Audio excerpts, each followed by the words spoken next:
dear students, I am Dr. Ghazala from SSV College Hapur, affiliated to CCS University Meerut. Coordination chemistry का एक topic है और इसमें आज हम पढ़ेंगे nomenclature of coordination compounds. Coordination compound के नॉमेनक्लेचर्स के कुछ रूल्स हैं, उनको समझे बगैर हम उसके नॉमेनक्लेचर को इजीली नहीं कर सकते। So we are going to study a very important and somehow a difficult topic for the beginners. So nomenclature of coordination compound जो होता है उसके कुछ रूल्स हैं जो कि international union of pure and applied chemistry एक ऑर्गेनाइजेशन के थ्रू बनाए गए हैं। Okay, this is nothing. So IUPAC rules के अकॉर्डिंग हम नॉमेनक्लेचर ऑफ कोऑर्डिनेशन कंपाउंड पढ़ने वाले हैं। पहला रूल है रूल्स फॉर कॉम्प्लेक्स स्फीयर। सबसे पहले हम कॉम्प्लेक्स स्फीयर के लिए पढ़ेंगे, क्योंकि हमने ये पढ़ा हुआ है कि जो कॉम्प्लेक्स कंपाउंड होता है उसमें लार्ज ब्रैकेट के अंदर का जो पार्ट होता है उसको हम कॉम्प्लेक्स स्फीयर बोलते हैं। और लार्ज ब्रैकेट से पहले suppose K is before the large bracket और Cl is after the large bracket, तो ये जो होते हैं इनको हम आयनाइजेशन स्फीयर या काउंटर आयन बोलते हैं।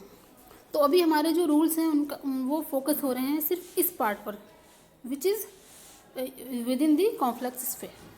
तो पहला रूल है ligands are named first followed by metal. हमारा ये जो पार्ट है इस पार्ट में लिखा हुआ होता है पहले मेटल होता है। मेटल का एक एटम भी हो सकता है, दो भी और ज़्यादा भी हो सकते हैं। और उसके अलावा लिगेंड्स होते हैं जो कि एटलीस्ट 2 तो होती हैं, उसके बाद 3, 4, 5, 6 हो सकते हैं। सो जब हमारे पास फार्मूला होता है तो फार्मूले में with in the complex sphere सबसे पहले मेटल लिखा हुआ होगा, उसके बाद हमारे पास लिगेंड लिखे हुए होंगे। अगर सेम लिगेंड है तो एक साथ लिखे हुए होंगे, अदरवाइज़ तो डिफरेंट लिगेंड्स होंगे तो उनको हम अलग अलग लिखेंगे। एग्जाम्पल से हम आगे समझेंगे। तो अब हमारा जो लिगेंड होता है उसका नाम हम पहले लिखते हैं। नेमिंग की बात कर रहे हैं क्योंकि हम तो नेमिंग में लिगेंड का नाम सबसे पहले आता है, क्योंकि अभी हम सिर्फ with in the complex sphere बात कर रहे हैं। ओके, सो ये याद रखने की बात है। तो कॉम्प्लेक्स स्फीयर में पहले लिगेंड का नाम लिखा जाता है और उसके बाद मेटल का नाम आता है। तो ligands are named first followed by metal ions और एटम्स। देन जो एनायनिक लिगेंड्स होते हैं उनके लास्ट में ओ लेटर लिखा हुआ होता है, क्योंकि हमारे जो लिगेंड्स होते हैं वो एनायनिक होते हैं, न्यूट्रल होते हैं और कुछ पॉजिटिवली चार्ज कैटायनिक भी होते हैं। तो एनायनिक लिगेंड्स अगर होते हैं तो उनके लास्ट में ओ होगा, और अगर किसी लिगेंड के नाम में ई आ रहा है तो उसको रिप्लेस करके ओ लिख दिया जाता है। तो हमारा सेकंड रूल है anionic ligands end with letter O. और थर्ड रूल है if last letter of ligand is E, ligand कौन सा ligand, anionic ligand, it will be replace by O. इसको हम ओ से रिप्लेस करेंगे। जैसे हमारे पास क्लोराइड है तो हम इसको क्लोरो लिख सकते हैं, या क्लोराइड का ई हटाकर क्लोराइडो भी लिखा जा सकता है। तो सल्फेट है तो सल्फेटो या सल्फो, नाइट्रेट है तो नाइट्रेटो या नाइट्रो, इस तरीके से हम इनको लिखते हैं। फोर्थ रूल, ये रूल है न्यूट्रल लिगेंड्स के लिए। तो न्यूट्रल लिगेंड्स का नाम जो होता है उसको हम वही लिखते हैं। जैसे नाइट्रोजन को हम लिखेंगे डाई नाइट्रोजन, यूरिया को NH2CO NH2, मिथाइल अमीन CH3 NH2। लेकिन न्यूट्रल लिगेंड्स में कुछ ऐसे लिगेंड्स भी होते हैं जिनका कुछ स्पेसिफिक नेम होता है, उनको हम इस अलग नाम से बुलाते हैं। जैसे वाटर हमारा एक्वा लिखा जाता है कोऑर्डिनेशन केमिस्ट्री में। अमोनिया NH3 को हम अमाइन लिखते हैं। CO जो कि एक गैस होती है, कार्बन मोनोऑक्साइड, यहाँ पर ये एक लिगेंड का काम कर रही है और तब हम इसको कार्बोनिल बोलते हैं। NO नाइट्रोसिल होता है और CS होता है थायो कार्बोनिल। फाइन, सो ये हमारा फोर्थ रूल था। अब हम नेक्स्ट रूल पर आते हैं, rule 5।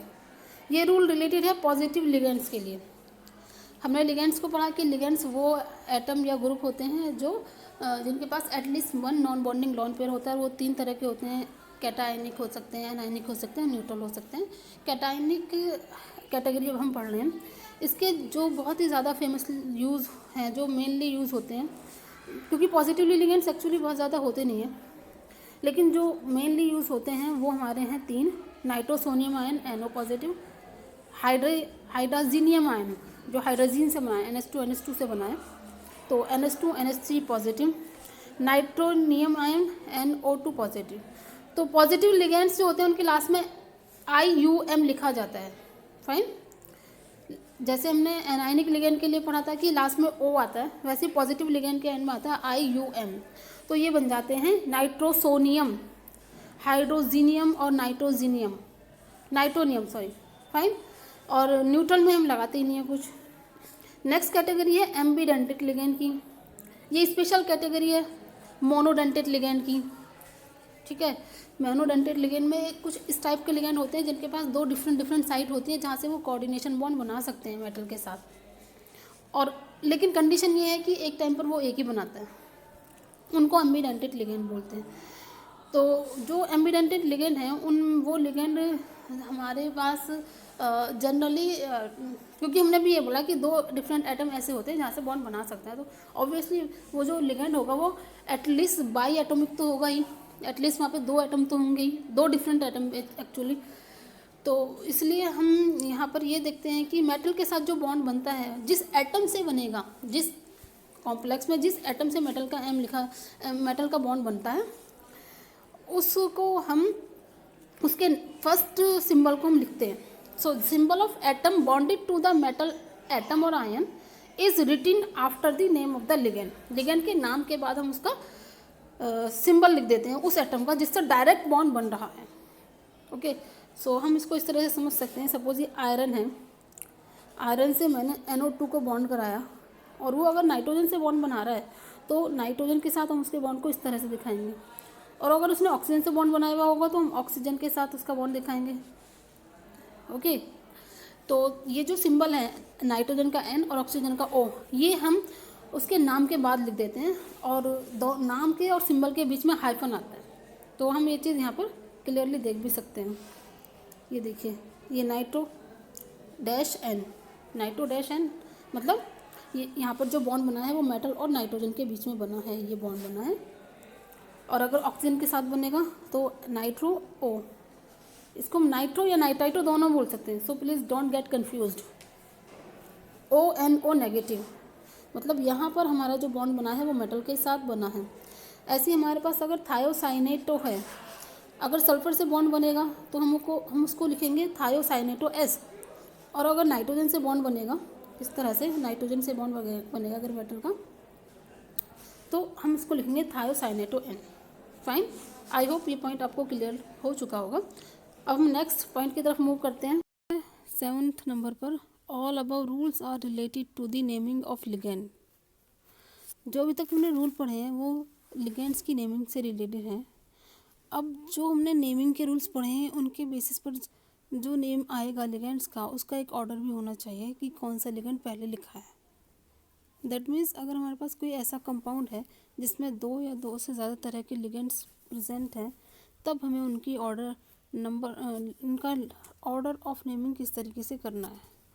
Presence of more than one type of ligands with in the complex sphere, ये मेन कंडीशन है ऑर्डर ऑफ नेमिंग के लिए। अगर एक ही टाइप का लिगेंड है तब वो ऑर्डर ऑफ नेमिंग नहीं करना, उसकी ज़रूरत ही नहीं है, क्योंकि लेकिन अगर हमारे पास 2 और more than 2 type of ligands present हैं within the complex sphere, तब हमें ऑर्डर की ज़रूरत होती है। सो इसका रूल बहुत ही ईजी है, ligands are named in alphabetical order. ये हम एग्जांपल से समझ लेते हैं। तो हमने एग्जांपल लिया है, ये प्लेटिनम मेटल है, अमीन के 3 मॉलिक्यूल्स हैं, क्लोराइड के 2 आयंस हैं और नाइट्रो का 1। तो अब जैसा कि हम अल्फ़ाबेटिकल ऑर्डर को फॉलो करने की बात कर रहे हैं, तो अमीन A से स्टार्ट होगा, क्लोराइड C से और नाइट्रो N से होगा। इसलिए जो हमारा ऑर्डर होगा वो A, C और N के अकॉर्डिंग होगा। तो अगर हम इस कंपाउंड का नेम पता करना चाह रहे हैं, कंप्लीट नेम, तो इसका नाम होगा triammine dichloro nitro N platinum 3rd। Okay, so what I said, the name will be triamine dichloro nitro N platinum 3rd oxidation number है, जिसे हम रोमन नंबर में लिखकर इंडिकेट करते हैं। ये हमारे कॉम्प्लेक्स का नाम होगा। ओके, सो ऑर्डर अगर हमारा हो चुका है तो नेक्स्ट हमारा होगा नंबर ऑफ लिगेंड्स, कि हमारे पास लिगेंड्स कितने हैं, कोई सेम टाइप के लिगेंड्स कितने हैं। तो उनकी जो नंबरिंग होती है वो हम ग्रीक वर्ड्स से लिखते हैं जो कि प्रीफिक्स में लिखी जाती है। ग्रीक प्रीफिक्स होते हैं di, tri, tetra, penta, hexa, like this. So number of ligands means more than one ligands of same kinds are written by Greek prefix di, tri, tetra for 2, 3, 4, 5 respectively. Okay, these prefixes are ignored to determine the order of ligands. ये prefix का use हम order determine करने में नहीं करते हैं। जो भी हमने पहला पॉइंट पढ़ा था, इससे पहला पॉइंट पढ़ा था 7, जहाँ पे हमने ए, सी और एन को यूज़ किया है। ये ए, सी और एन, दिस ए, सी और एन। अगर ये डाई या ट्राई हमारा अमीन है तो हम टी को नहीं देखेंगे, we will not look on the T. ऐसी क्लोरो के डी को भी नहीं देखा जाएगा डाई के लिए। हम प्रीफिक्स के नाम को या लेटर्स को हम इग्नोर करते हैं। ओके, सो सपोज हमारे पास ये कॉम्प्लेक्स है, complex sphere, within the complex sphere cobalt metal है, इथाइलिन डाइमीन के 3 मॉलिक्यूल्स हैं, and then as the counter ion और आयोनाइजेशन स्फीयर 3 क्लोराइड हैं। तो हमें इसका अगर नाम लिखना होगा तो हम इसका नाम लिखेंगे ट्राई। ओके, लेकिन इसको समझने से पहले हम ये इसके नीचे वाला रूल पढ़ लेते हैं, तब ये पूरा क्लियर हो जाएगा। अगर हमारे पास कोई ऐसा लिगेंड है जिसके नाम में ऑलरेडी कोई नंबरिंग यूज़ हो रही है, तब हम वहाँ पर Greek letter di, tri, tetra, penta, hexa use नहीं करते हैं। तब हमारे प्रीफिक्स होते हैं बिस, ट्रिस और tetrakis, pentakis, like this. Bis, tris, tetrakis, पेंटाकिस।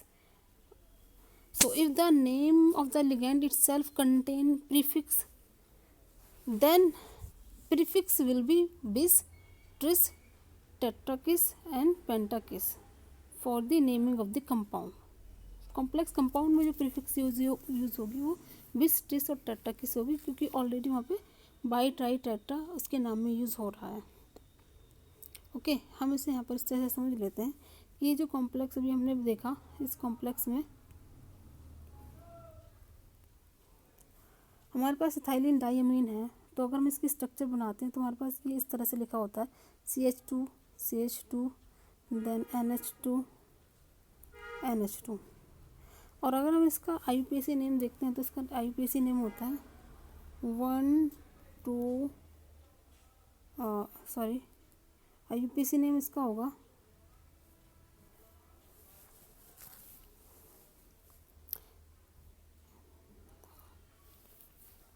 Ethyl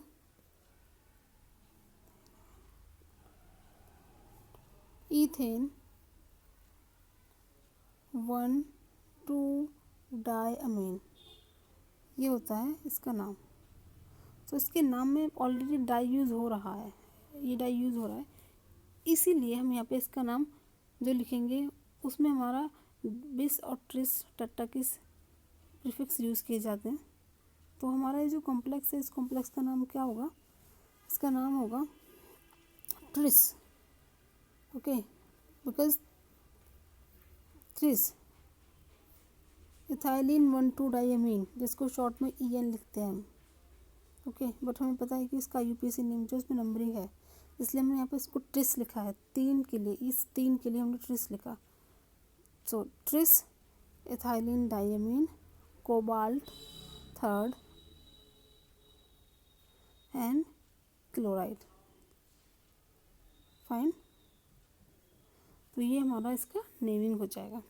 तो इस तरीके से अगर हम नंबर के बेसिस पर देखते हैं तो नंबर ऑफ लिगेंड्स अगर सेम टाइप के हैं तो तब हमने डाई, ट्राई और टेट्रा यूज़ किया था। और अगर एक लिगेंड के नाम में ऑलरेडी नंबरिंग आ रही है तब हम बिस, ट्रिस और टेट्राकिस वर्ड यूज़ करते हैं। ओके, ये एक और एग्जांपल मैंने यहाँ पर एक्सप्लेन किया है, di chloro bis ethylene diamine cobalt 3rd chloride. Okay, so ये हमारा लिगेंड के बारे में IUPAC रूल यहाँ पर कंप्लीट हो जाते हैं। अब हम आ जाते हैं कॉम्प्लेक्स आयन या कॉम्प्लेक्स स्फीयर के बारे में। अगर हमारा कोई कॉम्प्लेक्स स्फीयर ऐसा है जिस पर चार्ज है, नहीं है, और अगर है तो क्या है, तो उसके बेसिस पर हम इसको कुछ डिफरेंट तरीके से नाम नेमिंग में यूज़ करते हैं, कॉम्प्लेक्स कैटायन और न्यूट्रल आयन। अगर हमारे पास कॉम्प्लेक्स कैटायन है या न्यूट्रल कॉम्प्लेक्स है, कहने का मतलब कि अगर मैं ये एग्जांपल की बात करती हूँ तो इस एग्जांपल में कॉम्प्लेक्स स्फीयर में कोई कॉम्प्लेक्स स्फीयर पर कोई चार्ज नहीं है, ब्रैकेट के बाहर, लार्ज ब्रैकेट के बाहर यहाँ पर कोई चार्ज शो नहीं हो रहा है। ऐसे ही सेकंड वाला है, यहाँ पर पॉजिटिव चार्ज है तो ये कैटायन हो गया, ठीक है। तो इन दोनों केसेस में जो कॉम्प्लेक्स स्फीयर का नाम है वो उसमें कुछ चेंज नहीं होगा, क्योंकि जब हमारे पास कॉम्प्लेक्स स्फीयर पर नेगेटिव चार्ज होता है तब उसकी मेटल के लास्ट में 8 आता है, ATE, okay. So complex anion होने पर सेंट्रल मेटल एटम और आयन एंड्स विद 8। तो उसका हमें कैसे पता चलेगा कि वो कॉम्प्लेक्स स्फीयर पर प्लस चार्ज है? ये हमारा एग्जांपल है, इस एग्जांपल से हम समझ सकते हैं कि यहाँ पर ये जो हमारा इसका कॉम्प्लेक्स आयन था वो नेगेटिव था, बिकॉज ये K3 आया है तो इसका मतलब यहाँ पर 3 पॉजिटिव 3 नेगेटिव रहा होगा, ओके। सो ये हमारा कॉम्प्लेक्स आयन जो होगा इसका, ये कॉम्प्लेक्स आयन के बेसिस पर हम इसका नाम जब डिफाइन करेंगे तो उसमें लास्ट में 8 आएगा, तो इसका नाम होगा पोटाशियम। और 4 हमारे पास एजाइड है, तो एजाइड होने की कंडीशन में हमारे पास ये होगा टेट्राएजाइड कोबाल्टेट, ओके। क्योंकि इसका कॉम्प्लेक्स आयन जब हम बनाएंगे तो ये होता है CO और NH3 होल 4 और ब्रैकेट पर होगा ये 3-, तो इस नेगेटिव होने की वजह से लास्ट में 8 आएगा, फाइन। सो हम ये कह सकते हैं कि इसका जो नाम है वो नाम क्या होगा? इसका नाम होगा पोटाशियम टेट्राएजाइड कोबाल्टेट। और ऑक्सीडेशन नंबर क्या होगी इसकी? यहाँ पर ऑक्सीडेशन नंबर 4, कोबाल्टेट 4, फाइन। ये नेक्स्ट एग्जांपल जो है इसका नाम होगा hexa aqua iron second sulphate. यहाँ पे 8 नहीं आएगा क्योंकि कॉम्प्लेक्स स्फीयर पर यहाँ पर प्लस चार्ज होगा, नेगेटिव नहीं होगा, फाइन। नेक्स्ट हमारा है नेमिंग ऑफ आयनाइजेशन स्फीयर और काउंटर आयन। ये हमने शुरू में छोड़ दिया था, तो हमारे यहाँ पे 2 एग्जांपल हैं। इन दोनों एग्जांपल में अगर हम देखते हैं तो हमारा जो काउंटर आयन है वो K3 और Cl2 है, तो इनको हम यूजुअल नेम से ही लिखते हैं, इनमें कोई चेंज नहीं आता है। तो पहले इस कंपाउंड का नाम होगा पोटाशियम टेट्राएजाइड, ये N3 है, this is N3, nothing else, N3, okay. So potassium tetraazide cobaltate 4th। और सेकंड वाले कॉम्प्लेक्स का नाम होगा टेट्रासाइनेटो निकल सेकेंड क्लोराइड। तो यहाँ पर अब हम ये कह सकते हैं कि IUPAC नोमेनक्लेचर में यूज़ होने वाले सभी रूल्स हमने डिस्कस कर लिए हैं। आई होप आपको ये वीडियो काफ़ी हेल्पफुल होगी। इसका यूज़ करके आप आसानी से किसी भी कोऑर्डिनेशन कंपाउंड का नोमेनक्लेचर कर सकते हैं, जो कि इनिशियली थोड़ा डिफ़िकल्ट होता है, बट अभी आप अगर इसको करेंगे तो आपके लिए यूज़फुल होगा। Thank you for watching.